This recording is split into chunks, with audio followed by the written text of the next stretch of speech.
Saudara Timbalan Perdana Menteri, KSP dan rakan-rakan yang saya muliakan, Assalamualaikum warahmatullahi wabarakatuh dan salam sejahtera. Pertama, terima kasih kepada rakan-rakan Timbalan Perdana Menteri, KSP dan seluruh jentera kerana bantu menyelenggarakan belanjawan dan sudah diluluskan oleh Parlimen tanpa banyak kerana ada soalan-soalan biasa.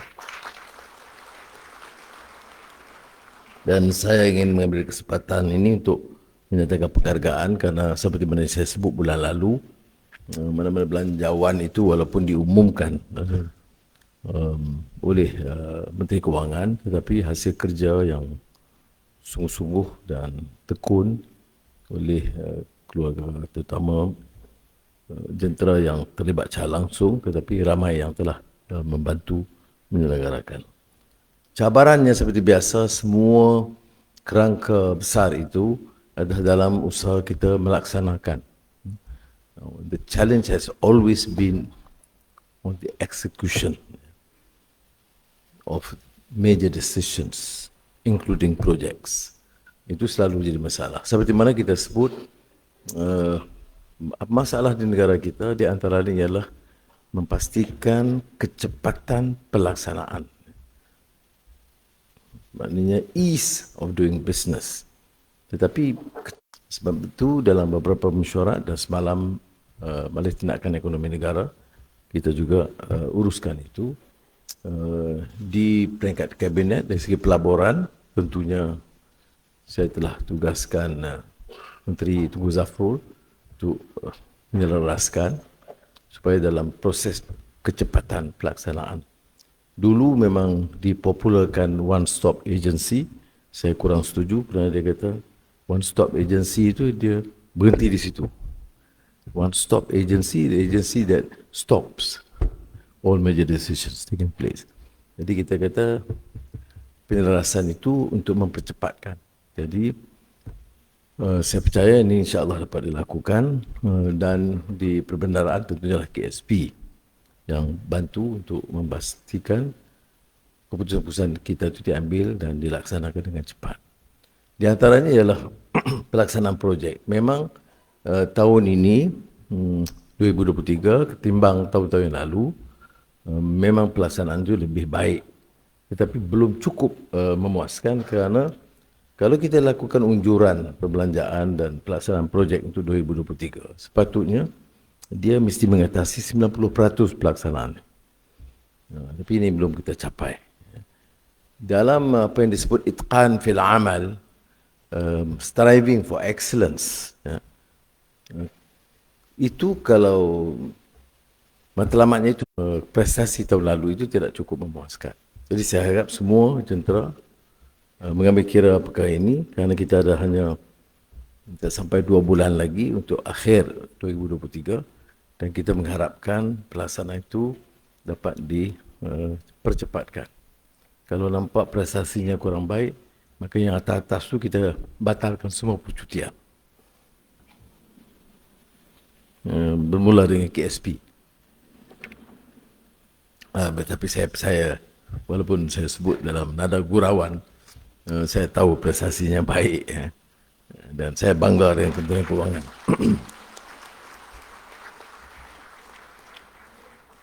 Yang kedua yang kita putuskan juga ialah penyelarasan. Umpamanya kita bincang soal ICT dan transformasi digital. Masing-masing jabatan, lembaga adakan usaha-usaha mereka sendiri. Tetapi kita ini bekerja dari satu-satu pasukan. Pasukan ini pasukan negara, kerajaan. Jadi sepatutnya tiap-tiap lembaga itu, agensi itu, jabatan, sebelum dibuat keputusan ICT, ini soal yang satu yang sangat canggih, sangat mencabar, yang saya selalu ungkapkan dalam post-normal times. Apa dia? Kedudukannya itu, dia chaotic. Perang, cabaran alam sekeliling, persekitaran yang begitu tidak menentu. Migrasi dulunya hanya setumpuk-tumpuk tapi hampir berlaku dalam sebuah negara. Ini disebut chaotic complex and full of contradictions. Itu post-normal times. Jadi kalau kita chaotic, complex, full of contradictions, termasuk dalam soal digital transformation. Dan digital transformation itu menuntut kita menerima kenyataan bahawa keadaannya itu baru dan tak kadang-kadang terjangkau oleh satu dua pakar dalam satu dua jabatan atau agensi. ICT umpamanya kuat di Bank Negara, kuat di Petronas. Jadi saya telah meminta, saya bincang dengan pengurus Petronas malam dan juga Gubernur Bank Negara, supaya kebakaran itu dimanfaatkan oleh semua jabatan dalam sebelum memutuskan. Dan kita mohon supaya mampu itu dapat membuat keputusan muktamad dan tidak ada pembaziran.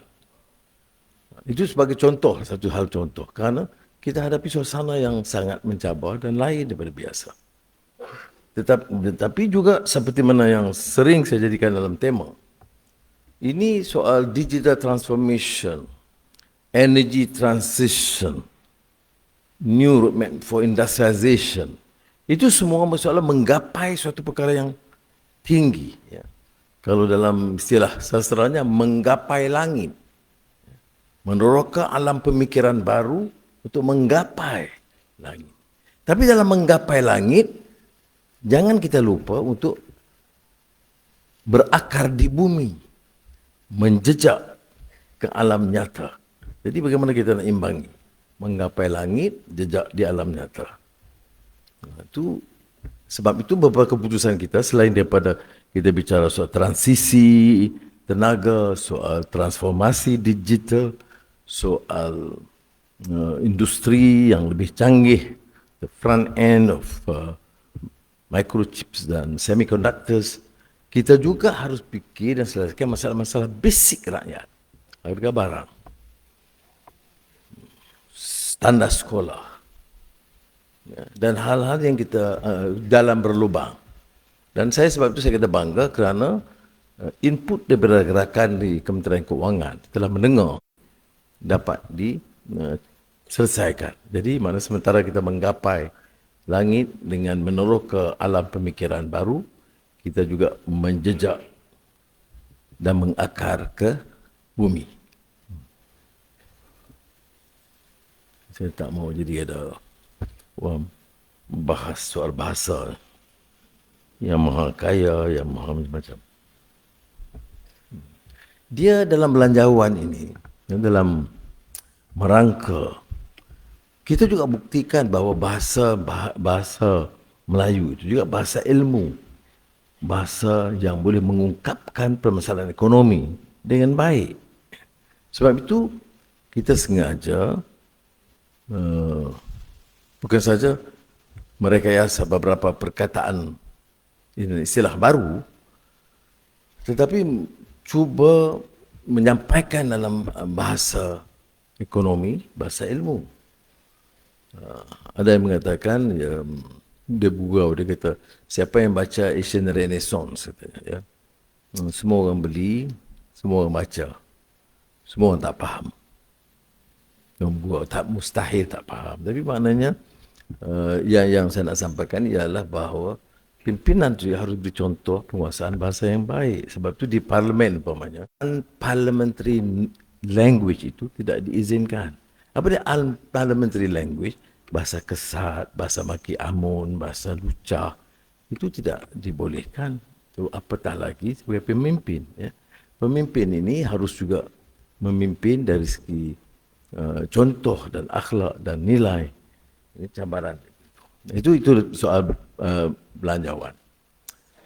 Kebelakangan ini kerana tugas, saya terpaksa juga jelajah ke beberapa negara. Ya.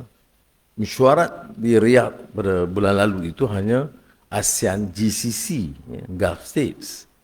Tetapi bila Muhammad bin Salman, putera Perdana Menteri, mohon saya sambung satu hari lagi untuk dia berbincang panjang dengan saya. Seluruhnya dalam 3-4 jam dia gitu ya. Tentunya kita menyinggung soal pelaburan, soal Aramco yang akan membesarkan operasi dan menjadikan Pengerang dan Malaysia sebagai hub industri yang akan didukung oleh Aramco dan beberapa usaha lain. Tetapi juga saya bincang soal Gaza. Kerana peranan Arab Saudi, Mesir, Turki itu penting sebagai negara besar. Jadi dia telah anjurkan sidang OIC Menteri Luar dan beberapa hari yang lalu Arab Saudi dan Mesir dan Turki hubungi saya untuk mengadakan sidang ketua-ketua negara Islam kerana keadaan itu agak sudah jauh terlanjur dan kebiadaban Israel itu sudah sampai ke tahap yang sangat hina dan hilang pertimbangan perikemanusiaan. Jadi akan diadakan dalam mungkin akhir minggu ini di Riyadh. Saya usulkan umpamanya, dia pendekatan saya, sementara ketua-ketua negara Islam itu penting. Saya kata sepatutnya kita ajak Brazil, Bolivia, Ireland, China, Rusia yang agak dalam isu Gaza. Ini sealiran pandangan. Tapi tak tercapai konsensus itu, maka yang maklumat terakhir ialah kita ada pertemuan ketua-ketua negara Islam. Ini kita lihat umpamanya, sebab itu saya sebut hipokrisi tentang apa yang maksud demokrasi, hak asasi. Ya. Kerana tak apalah, apa pandangan politik, musnah harta benda dan nyawa dan anak-anak kecil dan wanita, itu untuk dibiarkan berlanjutan. Tengok, pemimpin-pemimpin yang kononnya bicara soal hak asasi dan demokrasi, nak sebut ceasefire pun tak boleh. Dia cuma kata humanitarian pause. In diplomatic language, maknanya dia tidak mau ceasefire kerana dia nak teruskan tindakan itu. Humanitarian pause maknanya pause kejap bagi humanitarian aid, lepas tu bom. Ini kerja gila. Jadi demikianlah kata pujangga Jawa, Keraton Yogyakarta dulu. Ini zaman edan. Ada orang Jawa. Jawa adik tak tahu apa edan. Dia orang Kelantan. Edan ni gila. Pujangganya namanya Ronggo Warsito. KSP tolong hafal. Ronggo Warsito ini adalah pujangga Jawa. Nenek dia pernah, dia menjadi macam orang keraton, orang istana, pujangga istana. Neneknya Ronggo Warsito itu ditangkap, dibunuh dan hilang oleh Belanda. Jadi Ronggo Warsito tulis, dia kata zaman, katanya dalam istilah dipermudahkan dalam bahasa Melayu, tidak dalam bahasa Jawa. Meramai orang baik dipenjarakan, orang jahat diangkat, pemimpin-pemimpin dianggap menyenangkan kalau dengan penipuan dan pembohongan. Membicarakan benar itu tidak disukai. Itu disebut zaman edan. Pembunuhan beramai-ramai seperti laku sekarang, itu tidak mengesankan. Dan yang nak dengar, demokrasi, human rights. Because Israel is a democratic state. Even if it is a democratic state, even if it is true democratic state, it is not. Because the Palestinians are not accorded the same rights. That's why, in the political language, it is still an apartheid system. Ya. Tetapi, kalaupun dia demokratik, takkan dia boleh bom, bunuh anak-anak dan semuanya. Ya. Itu sebab itu saya katakan zaman ini zaman edan. Baik, bagaimana menghadapi zaman edan? pujangga itu, apa nama tadi, Datuk Johan?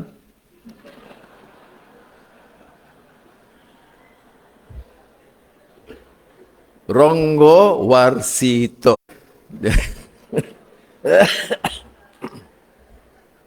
Jadi Ronggo Warsito kata, dalam menghadapi zaman edan itu, iling nan waspado. Ya. Beringat-ingatlah dan harus berwaspada. Beringat supaya ada pertimbangan akal berdasarkan nilai dan akhlak dan waspada. Kerana apa yang dibicarakan itu tidak menzahirkan pencernaan hati nurani yang bersih dan ikhlas. Yang dizahirkan, yang diungkapkan dengan kata-kata itu lahir dari sentimen dan sikap yang kadang-kadang mencurigakan. Jadi dalam menghadapi zaman edan, menurut Ronggo Warsito, harus iling, beringat, dan waspada. Itu yang saya ingatkan dalam peristiwa Gaza. Banyak. Wa akhirul kalam, kita nak sebut di sini. Ya. Saya tengok kadang-kadang polemik parti dan golongan-golongan ekstrim ni melampau. Sudahlah. Dalam isu Gaza ni kita pakat dah sama. Orang dibunuh, anak-anak kecil mati. Fikirlah bersama nak bantu bagaimana. Selang setiap hari. Saya mesti ada hubungan. Mesir, Arab Saudi, Turki dan juga di barat untuk mencari penyelesaian. Hubungi mana-mana syarikat besar lain, cari jalan, tambah peruntukan yang lebih daripada 100 juta yang kita kirim. Dan pastikan kiriman itu melalui badan-badan yang boleh dipercayai. Kadang-kadang orang kutip-kutip derma di masjid di mana-mana, wang tu tak ke mana. Sebab tu saya kata jangan kita bina. Jangan kita bina dan bangunkan mahligai atas pusara. Dulu bangsa Melayu itu kuat. Apa dia maknanya? Pusara. Orang mati, terkorban. Patut ada kesedihan dan doa. Tapi kita nak dirikan mahligai atas pusara. Nak cari political score and point. It's sickening. Itu maksudnya nak kecam orang itu, nak singgung orang itu. Orang ni tak bagus, saya saja bagus. Ni buatlah. Ini keadaan kita sudah, bila politik itu sudah hampir menyesatkan. Sampai hilang pertimbangan. Ya. Jadi walaupun kita kata kononnya nak bawa kebaikan, tapi niatnya itu sangat kotor, jahat. Saya tak petikai. Karena cara dan kaedah negara-negara ni lain-lain. Saya tidak setuju. Tapi ada caranya. Perdana Menteri Jepun, Fumio Kishida datang. Amerika Syarikat, pendirian Amerika. Kecam Hamas, tapi bercakap soal kemanusiaan. Jadi dalam perbincangan saya, 4 mata, dia jadi 6, kerana ada penterjemah seorang. Saya kata, Kishida, you are a friend, you are democracy. It's your decision to recognize Israel. But stop these killings. Dia kata, yeah, we are saying it. But I said, no. The focus is to punish Hamas. And you expect us to do the same. We cannot do that. Because our priority now is secure, peace, and justice to the Palestinians. Jadi, bila kita bincang dengan hati-hati, kurang-kurangnya, dalam kenyataan bersama, dia tak ulang kenyataan menghukum Hamas. Dia cuma mengatakan harus ada keamanan sekarang dan bantuan kemanusiaan. Tapi saya gunakan peluang itu menerangkan pendirian kita. Tidak dengan menghina dia. Nak perang dengan Jepun pula. Dengan Singapura, dengan Perdana Menteri Hsien Loong, saya juga terangkan. Dan depan dia, saya bawa pandangan bahawa saya hormat pendirian Singapura kerana akhirnya Singapura menyokong usul PBB yang menyatakan hentikan dengan Martin Rutte, Perdana Menteri Netherlands. Dia juga menyebut kepada saya tentang, dia kata sentimen rakyat dia pada awalnya memang 2/3 menyokong Israel. Tetapi kata dia setelah 2 minggu hampir, sekarang ini 2/3 menyokong Palestin dan Gaza. Sentimen rakyat berubah setelah dipaparkan kenyataan. Tapi peranan kita, hubungi semua yang setuju dengan kita, yang tidak setuju dengan kita, yang berbeza pendapat. Tapi sebagai negara dalam hubungan diplomatik, kita ada hubungan. Dan kita sampaikan. Bukan kita pergi jumpa dia, kita kata, oh ya, I agree with you. Tak. Ini yang kadang-kadang rakan-rakan kita kurang faham. Ada desakan umpamanya sekarang ini supaya saya jangan ke APEC, San Francisco. Saya kata okey, saya bincang, lihat pendirian negara semua.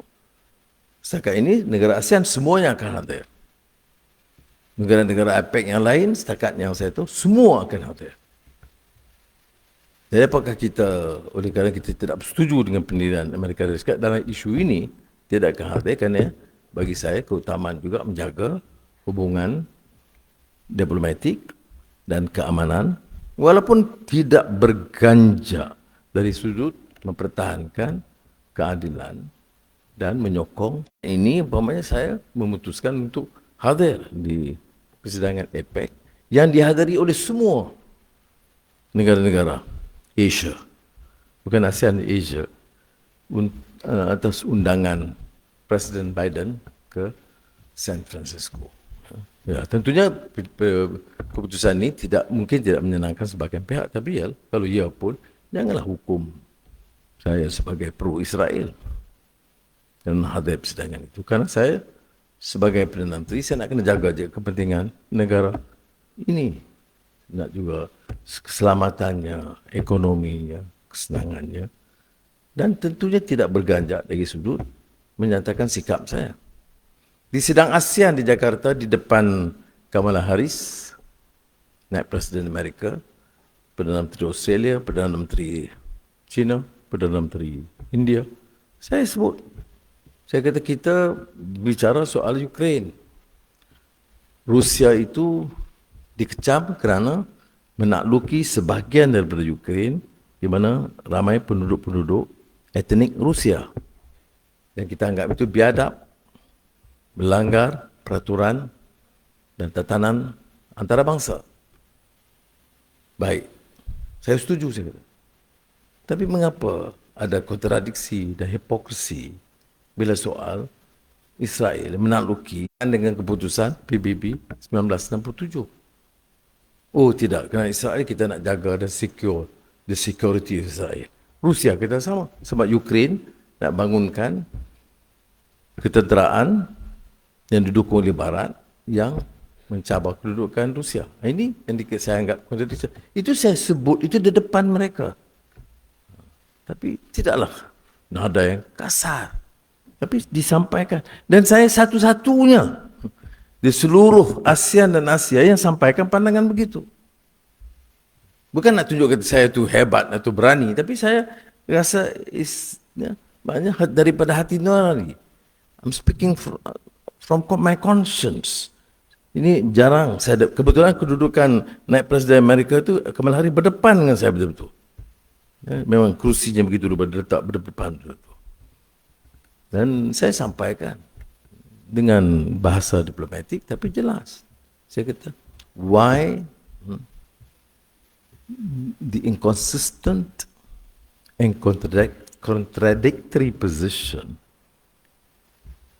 between Russia and Ukraine and Israel in Palestine. And it has been going on for the last 75 years. Ya. Jadi demikianlah saja tazkirah pagi ini, dan untuk saya juga meluahkan isi hati saya, mana tidak semudah yang kita harapkan.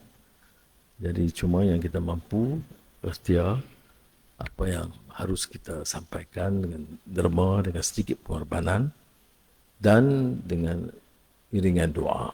Ya. Kerana doa itu juga senjata bagi kita. Wassalamualaikum warahmatullahi wabarakatuh.